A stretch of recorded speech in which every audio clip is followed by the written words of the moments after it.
y'all. New day, so let's dig into a new verse section, shall we? Verses 17 through 20. Again, in the description, the full block through the end of the chapter will be there.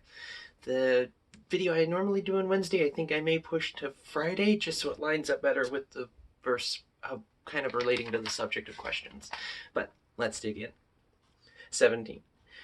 But I need something more, for I know the law, but still can't keep it. And if the power of sin within me keeps sabotaging my best intentions, I obviously need help. I realize that I don't have what it takes. I can will it, but I can't do it. I decide to do good, but don't really do it. I decide not to do bad, but then I do it anyway. My decisions, such as they are, don't result in actions. Something has gone wrong deep within me and gets the better of me every time. And I was thinking about these verses, thinking about the fact that the human condition, we are a broken people. And it's not a flagellation thing. It's not, how horrible humans are. If you want to look at how broken we are, open a textbook. Or look at how people treat each other any given day. Not always, but like social media, a good example. We are a broken species, but we can be fixed. And I don't mean to say that it's like an evil thing. It's a beautiful brokenness. It's an understanding that even though we may not necessarily look the way we want to or be the way we want to, our lives come with story. Story that may not necessarily be for us, but be for somebody else, the next person who's experiencing it.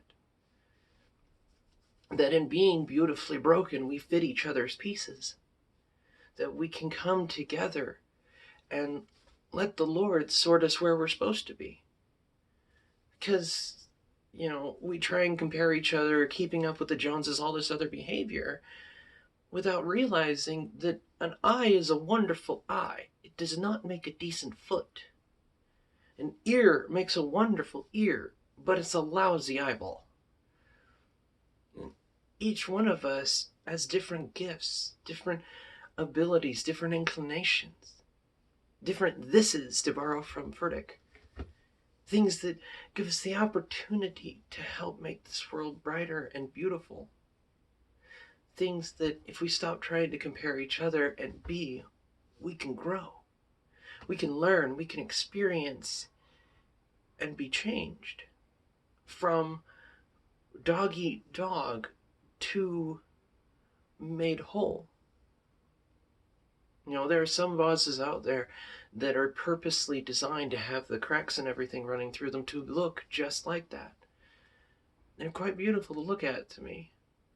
And I think that brokenness that forms a wholeness, it speaks to what we are. Not just the fact that all of our organs together make up a whole us, all of our cells, which living entities, but are all part of the same unit that make up us.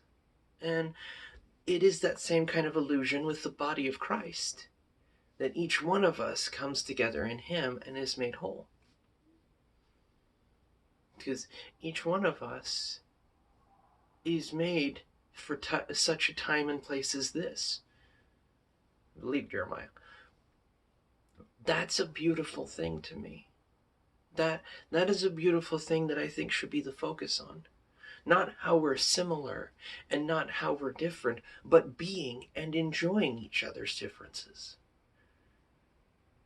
Digging into them, learning the story. Because every line on a person's face, every scar, seen or unseen, shapes that story. Shapes that person, shapes how they help and change the world. And it shapes them to either say, I want to shut down, or I want it to be used for something better. Suffering, pain, it can drag down, it crushes the spirit. It's not just physically taxing, it's emotional and spiritually taxing too, mentally taxing. And yet pain may be an opportunity to grow strength that can be shared with the next person down the road. To say, hey, borrow some of my confidence, borrow some of my strength, lean on me, because you're not alone. No one is. On a planet of 7 billion people, none of us are alone. Even when we feel like it, we have each other. And we have God right there in the middle with us. Even in the unseen, He is walking with us. The footsteps poem, where were you? Oh, those were the moments I was carrying you. Because whether we see it or not, it's there. It's the opportunity, the free choice to say, I want the more. I want deeper. I want to be able to dig in to not the broken aspects of me, but what it looks like to be whole. And that's where the idea of the potter's hand comes into me. Working clay, reforming the original pot, taking the broken pieces and making something beautiful and new that is still the old. And it's a really interesting idea how the two come together. Something I would hope to meditate on. Let me know what you guys think. What do you think about the idea of beautifully broken? What do you think of the idea about being made for such time and place as this? What do you think about being created as we are to help others?